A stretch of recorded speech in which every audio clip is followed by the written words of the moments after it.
We choose whether it's telephoto or close-up, and we used to choose film. It could be black and white or color, and the color could either be color that represents light as being white, tungsten light, a yellow light is white, or it could be outdoor light is white, or it could be infrared. And then we take these photos, and then of course you can crop the photos, and you can blow up parts. Today we can even use Photoshop, and then we take these things to court and present them as though that's proof of reality, when every step of the way we chose the reality we're representing. So it's really interesting that we are often quite unaware of the fact that we're so far into creating our own reality, creating our own proofs. This is not a rational society, it's a rationalizing society where we line up all the facts to represent what we want to be true. So artists are good at that. Are there analogies? I mean, I know this well in terms of construction, but does color function in any similar ways? I mean, I understand the physical aspects of seeing white balance in our eyes.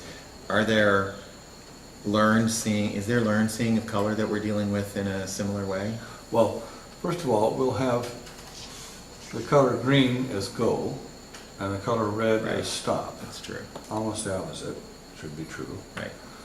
But what we do is that we also red and green are the places where color blindness, that's the place where color blindness happens. So in the male, you have, it's very rare in female, you have to have an extra chromosome in the female to get the possibility of color blindness, and it's very rare. So basically, the only people who get colorblind are the male of the species.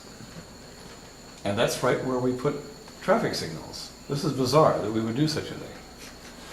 And then, of course, if you talk to any interior decorator, everybody knows that blue is a cold color and red is hot. Well, the opposite is true. If you heat something up, it's going to start red hot, and then it will move toward getting white hot, so that the excitation or the frequency increases as you go toward blue. So we've represented this just the opposite of what it should be, but it's so powerfully inculcated into the society we can't get away from that. So even we get into Photoshops, and now you can see we all do this almost as though it's a printed material. That is, that we're seeing it on a surface that's reflecting the color, rather than we're working with light. If you work with light, and this is the big thing that happened to me and why I got involved in the psychology of perception, is that we were learning the color wheel, but then when you take light and mix it, it's completely different. That is more like Newton working with light, which is out of a prism. And that's this quality of dividing the light, which is how you get color. So we have what we call white light, which is more all visible spectrum put together makes white. It's a blue white, like our sunlight. And then you divide it to get your colors. And the more light you mix, the whiter you get. The more paint you mix, the muddier you get, the more sort of brown, black you get. But coming back to this idea of color being coded culturally to produce certain kind of states or emotions, or Yes.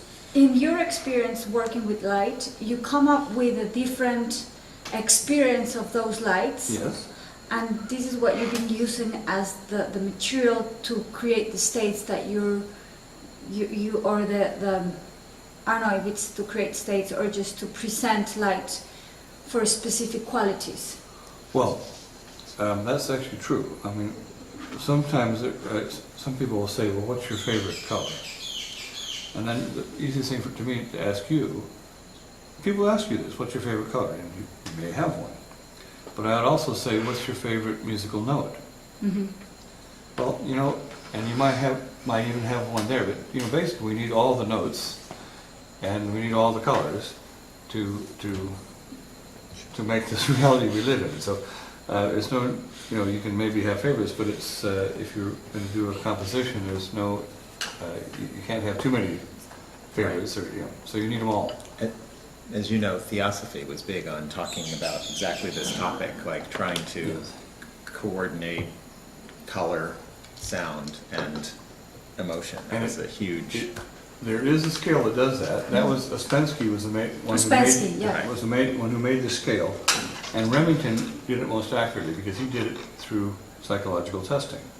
The Remington scale is the scale that Skurryabin used, and you can go to Moscow and you can see his color organ that his wife played. Because we're only hearing sort of half of what he did because he actually composed in sound, and then his wife played the composition on the color organ in light, and so these were to be together. And they do have this sensory interaction called synesthesia, where there are people who hear a note in sound and they see a color, and sometimes it's loud. Sometimes when something is loud, you'll see a color, and there is a very specific relationship in sensory synesthesia to sound and light, and there are. Kandinsky built a whole art theory out of it. Yes, he did.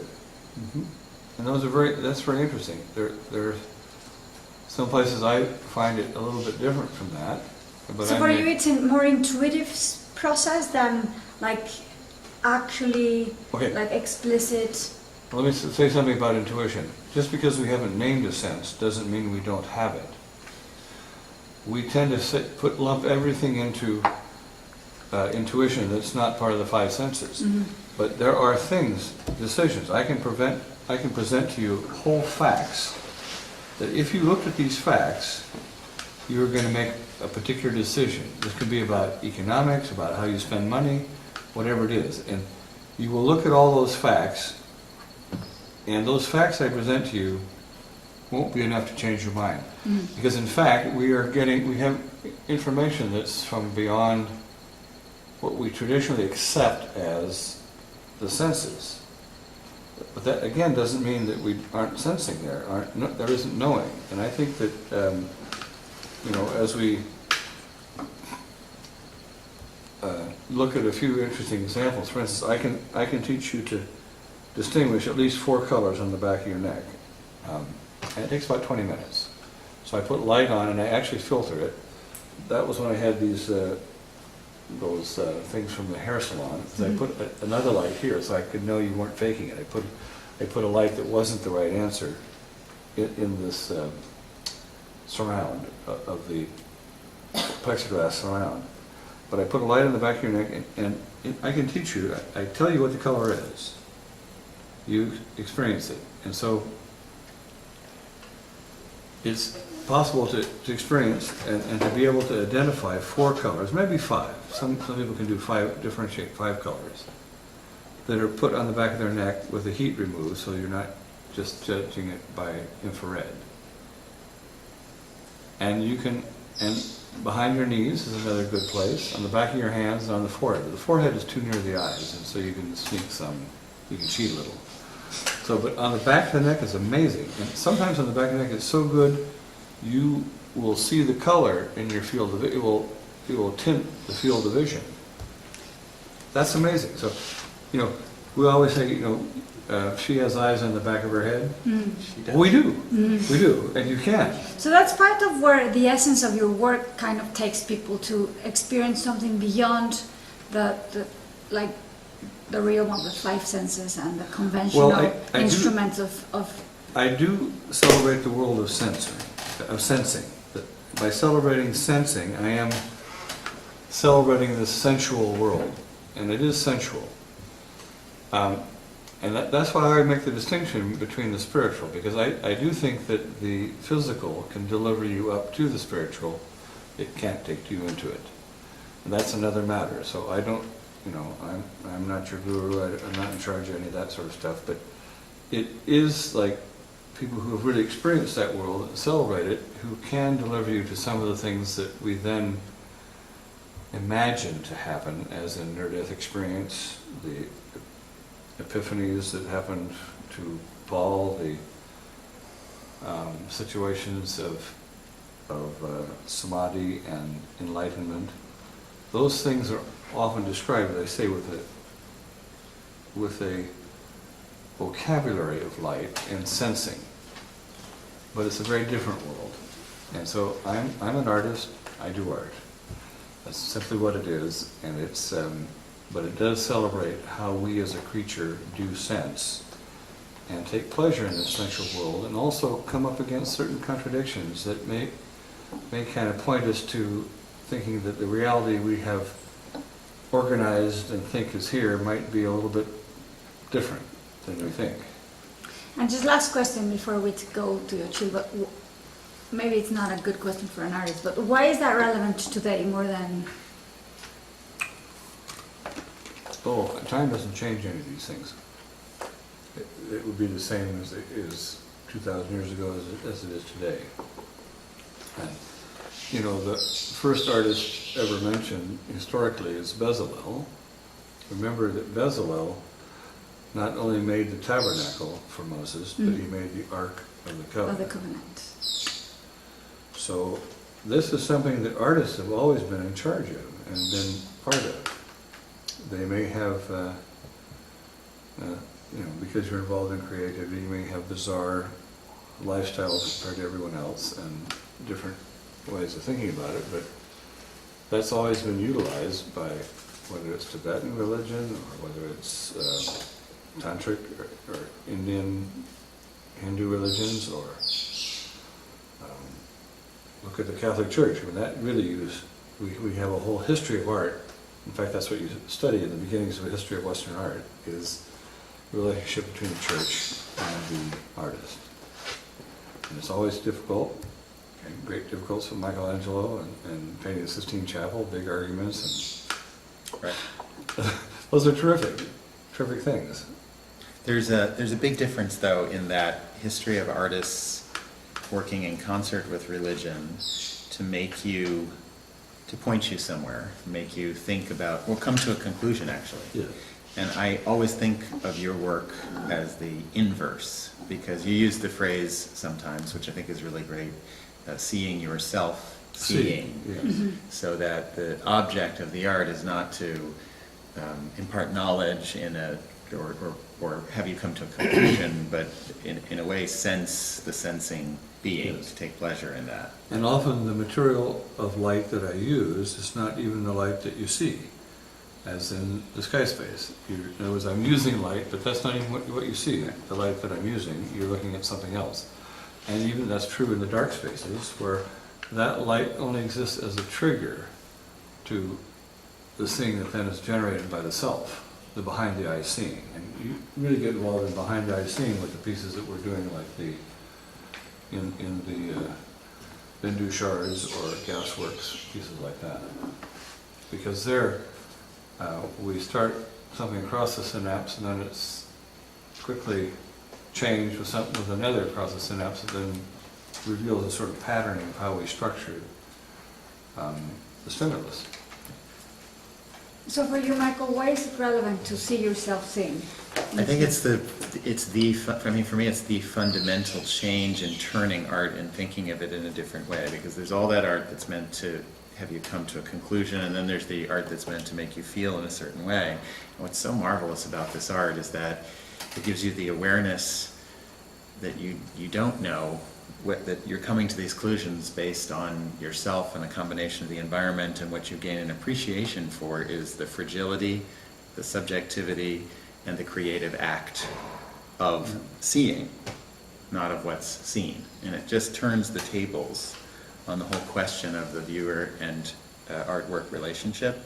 And I think for me, it's a sort of astounding turning of tables in the whole history of art and human thinking in that way. At the same time, being in the grand continuum. Well, it is, because there's this, and you said at the beginning, just to say, there's, the 20th century and modernism and all that. What it does is it brings more and more contextual awareness, step by step, that the frame Matters completely. And if you take the frame off or put it on or flatten the picture, or whatever you do, all this contextual everything is context, and I think that's the awareness that you kind of come to, and yourself being the biggest aspect of that context or frame. And hear that done In the Mayan, so in how, yeah. a Mayan context with the pyramid, which is Right. not the smallest and not the biggest, average pyramid. I remember you and Roberto standing over in Izamal, and I said, "This is the height." And Roberto, for the first moment, he sort of got what we'd gotten him into. Yeah, never to forget that moment. Yes. Yeah. Because at that moment, it was, oh. So yeah, just Yes. the context And then in the this Mayan. idea of also the waters above and the waters below, and then the mastaba, the form of the mastaba, that we go into the heavens with this by climbing up, and you almost needed to do that because of the jungle. Yeah. And so so we were just above the jungle. That's why we had to get that height. Yeah. Roberto thought maybe we didn't need to go quite so big, but we did. We certainly did. I mean, and this is the modest pyramid maker right over here. With the contemporary Mayans. Yes, and this is something that has the inside of the pyramid. This is the inside and outside. Before it was pretty much the outside and the burial was on the inside. Well, we still can do a burial on the inside, if necessary. Not necessary. Yeah, and because we have room inside the meditation chamber, which is the center. The center, the core of this. And, but the fact is that these are not funerary objects. They're for the living. And I'm just more and more aware of the power of the instrument. Something that I don't think we were aware when we started it, of what the instrument, the pyramids, and what it was. What it becomes. What yes. it was, yeah. Yeah. What it became, what it's becoming. Yeah. Oh. Yeah. That the form is not just the form, Yeah.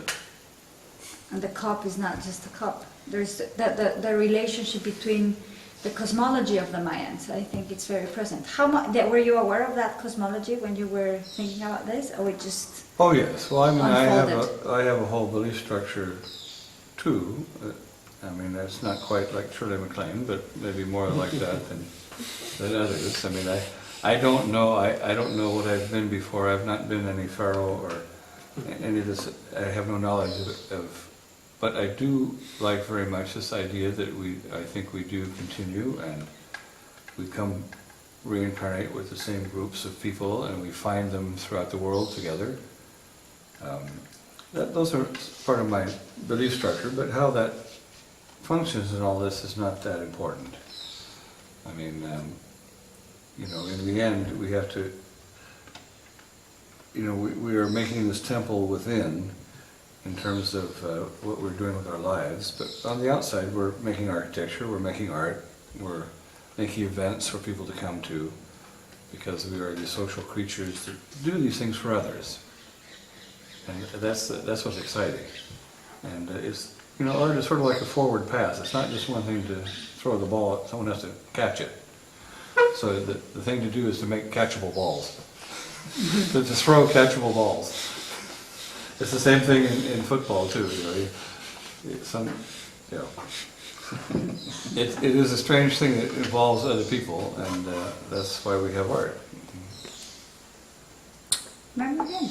So shall we go to a chill? That'd be great. Okay. Yes. We're going to leave at 12, and it's 10 out. A long time.